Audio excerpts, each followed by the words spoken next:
Perhaps someone here knows whether this is true or not. I once was told that if you stand on your head for a long enough time and you see everything upside down, that as you stay in that position long enough, which I've never tried, but apparently your mind will readjust and turn things right side up again. It will reinterpret what you're seeing and invert that image and make it make sense to you. Well, whether or not that's true, and I think it is, it's certainly true that there are many things going on in our world today, practices that are near opposites to God's will, and yet we're so used to living in those ways we accept them as normal. We're used to living in an upside-down world, a world that does many things all wrong, and yet we think of that as the status quo, or somewhat normal. There are many practices going unchallenged, even though we know that God would have us do things differently and to change them. It might be said that one reason why Jesus came from God to live among us was to turn an upside-down world right side up in the eyes of God, from its inverted position of doing things the world's way. Romans 12 says, "Be not conformed to this world, but be you transformed by the renewal of your spirit," and I would assume the renewal of the way we see things. However, something like a person standing on his or her head, the world's been doing things upside down for so long that it seems like they aren't upside down most of the time, and we keep doing them. When one suggests the radical idea of doing things the way Jesus would do it, someone says something like, "Well, that's nice, but that's unrealistic. It can't be really done. Can't really be done." I wonder what's really unrealistic. Is it us or God? Thinking that we can make things better doing it our way. I shared in a sermon last week about my sister learning to do her shoelaces and being very upset when someone's hand came in here to teach her how. So she messed up her shoelaces over and over again. Very, very frustrated. Until she realized that somebody else could teach her something. She learned to tie her shoelaces. Jeremiah, I hope she doesn't listen to the sermon online. I told her about it, so maybe she does. Jeremiah warned, "Harm, misfortune, and affliction," he used the word curses, "will come to you if you place your trust in just people. Mere mortals," he said. "While your hearts turn away from God, your life will be like a shrub in the desert, living in the parched places of the wilderness," if you do that. If you trust in mere mortals to know how to live, you'll get a lot of things all wrong, or as I'm inclined to say, you'll get the upside down world, upside down from the way God says it should and could be. On the other hand, Jeremiah added, "Blessed or happy are you if you trust in the Lord, to know how to live in this world and in your relationships. For then you will be like a tree planted by the water, whose leaves stay green even during times of drought," times that are difficult, that are tough. "You will live well even though you have difficult, tough times, sometimes painful ones." Very simply, God knows best. Even though God's best for people is often ignored and overlooked and rejected or compromised in favor of the way we like to see things. And so look at the message of Jesus in the Gospel of Luke this morning. In so many words he tells us these are kind of the parallel with Matthew 5, which lists the 12 Beatitudes that Jesus taught on the Sermon on the Mount. This is sometimes referred to as the Sermon on the Plain. And they are also beatitudes saying, blessed or happy are people when their lives are free from preoccupation with acquiring the world's luxuries, who instead find their wealth and greatest meaning in life to be a rich relationship with God, who gives all of these things to us all the time. In the long run, a rich relationship with God leads to rich relationships with people. All kinds of people, all around you. Altogether, these all lead to a wonderful place of lasting and durable satisfaction and joy that no temporary wealth or temporary luxuries can ever replace or ever provide. English theologian P.T. Forsyth once expressed this thought, similar one. He said, if within us we have nothing above us, we will succumb to what is around us. If within us there is nothing above us, we will succumb to all that is around us. And another way of saying that is if you don't stand for something, you'll fall for everything. Related to this, Forsyth also wrote, the first duty of every soul is not to find its freedom, but to find its master. Your guide, your higher power, your Lord, your God. In this life is a decision and a commitment that is centrally important to us and makes all the difference if we are to understand life and get it right, side up.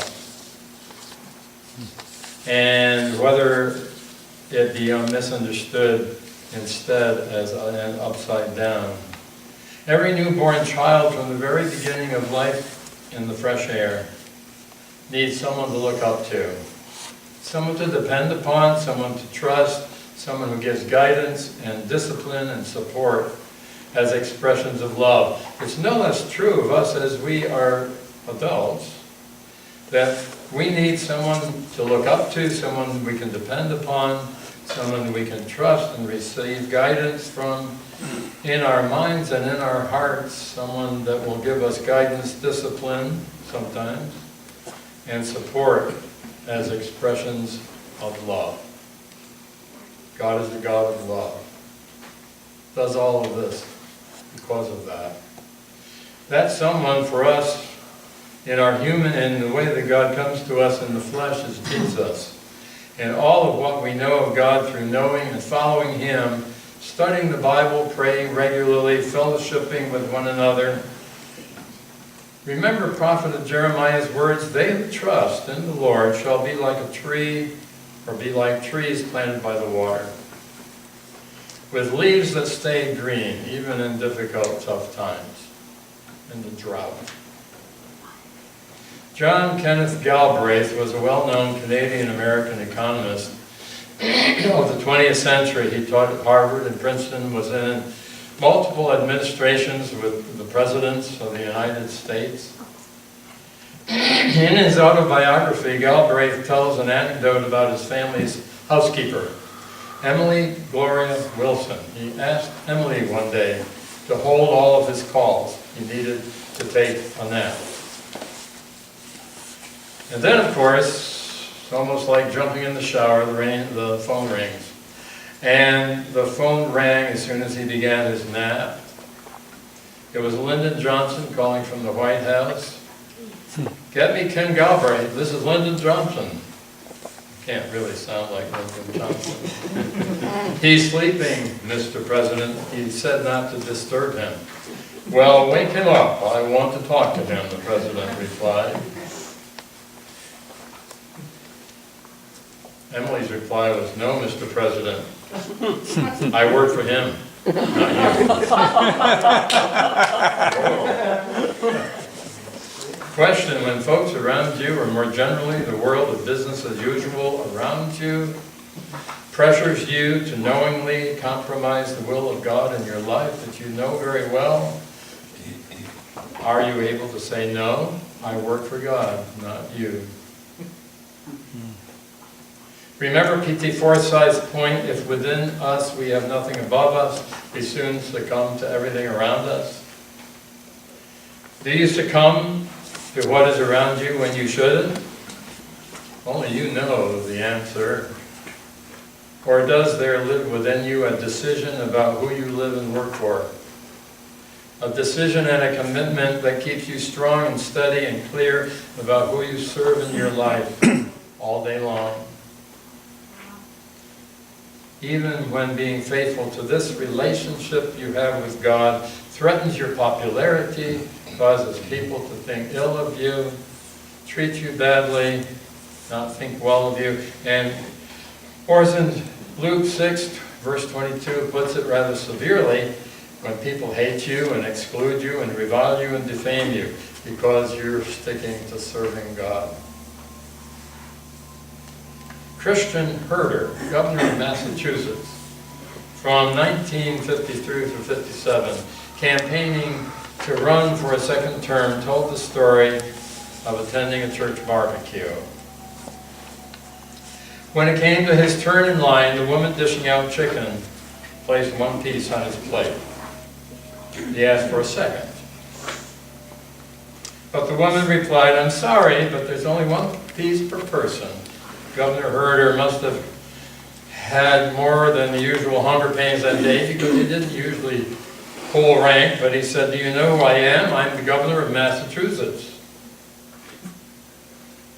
And her reply with a friendly smile, "Do you know who I am? I'm the lady in charge of the chicken. Now move on, please."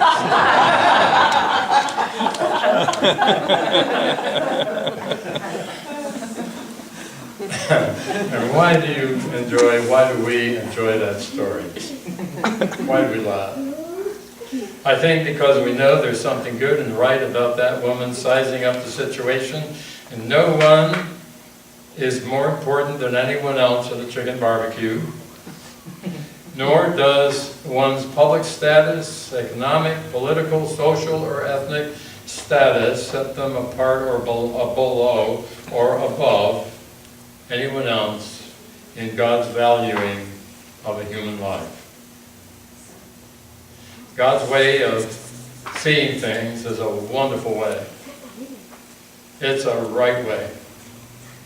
And threatens to turn an upside-down world right side up. And if we choose to be instruments of that will of God, then we become agents, I suppose, for social change and all kinds of change and turning upside down things right side up.